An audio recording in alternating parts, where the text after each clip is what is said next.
আপনাদের পরিকল্পনা যদি আগামী 3 মাসের মধ্যে সমস্যার সমাধান করে দিতে পারে, তাহলে আমি আপনাদের পরিকল্পনায় গ্রহণ করব। তাদের প্রতি আমি চ্যালেঞ্জ করলাম, আগামী 10 বছর আমরা কিভাবে এই দেশের মানুষের জন্য জ্বালানি সমস্যার সমাধান করব সেই পরিকল্পনা।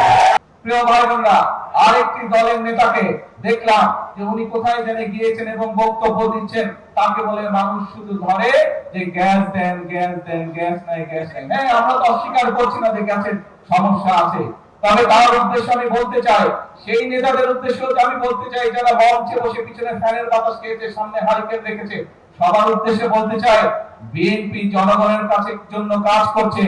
বিএনপির পরিকল্পনা রয়েছে জনগণের জন্য, কিভাবে আমরা জনগণের জ্বালানি সমস্যার সমাধান করব। ইনশাআল্লাহ আগামী যে সংসদ 27 তারিখে শুরু হবে, এই সংসদে আমরা বাংলাদেশ সংসদের মধ্যেই আমরা বাংলাদেশের জনগণের সামনে উপস্থাপন করব আগামী 10 বছর আমরা কিভাবে এই দেশের মানুষের জন্য জ্বালানি সমস্যার সমাধান করব সেই পরিকল্পনা। আজকে এই সকল রাজনৈতিক দলকে পরিষ্কারভাবে আমি বলতে চাই, Lily whip shea mystic glowing body wash, secret to ultimate glow. আপনারা যদি মনে করেন অতই জনগণের প্রতি আপনাদের দায়িত্ব আছে, তাহলে আপনাদের পরিকল্পনা নিয়ে আসুন জনগণের সামনে। আপনাদের পরিকল্পনা যদি আগামী 3 মাসের মধ্যে সমস্যার সমাধান করে দিতে পারে, তাহলে আমি আপনাদের পরিকল্পনায় গ্রহণ করব।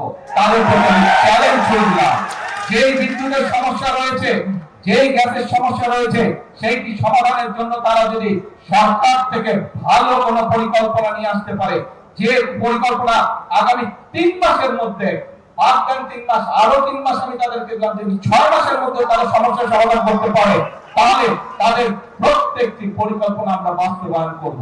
আর যদি তারা শুধুমাত্র জনগণকে বিভ্রান্ত করার জন্য, দেশকে বিভ্রান্ত করার জন্য এইসব কথা তারা বলে থাকে, তাহলে অবশ্যই তাদেরকে জনগণের কাছে ক্ষমা চাইতে হবে। কারণ একজন রাজনীতিবিদ হিসাবে শুধু জনগণকে বিভ্রান্ত করা তার দায়িত্ব বা কাজ নয়, বরং একজন রাজনীতিবিদ হিসাবে জনগণকে ভোট শেখানো এবং সঠিক পথ দেখানো হচ্ছে একজন রাজনীতিবিদের কাজ। সেই জন্য আপনাদেরকে বলবো, আসুন, বিভ্রান্তির রাজনীতি স্বৈরাচার করে গেছে, মিথ্যার রাজনীতি স্বৈরাচার করে গেছে, ভাঙচুরের রাজনীতি স্বৈরাচার করে গেছে। আপনারা জনগণের সামনে প্রতিজ্ঞা করেছেন যে জনগণের জন্য কাজ করবেন, আপনারা জনগণের সামনে প্রতিজ্ঞা করেছেন যে আপনার দেশ গঠনের জন্য কাজ করবেন। কাজে সেই সব বিভ্রান্ত রাজনীতি বাদ দেন, সেই সব হঠকারিতার রাজনীতি বাদ দেন। আসেন, জনগণের জন্য কি করতে পারবেন, কি পরামর্শ আপনাদের দলের মধ্যে আছে, সেটি জনগণের সামনে তুলে ধরেন।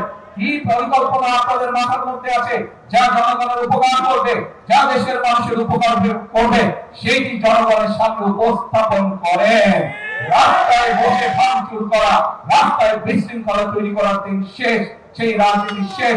জনগণ এখন সেই রাজনীতি সমর্থন করে না।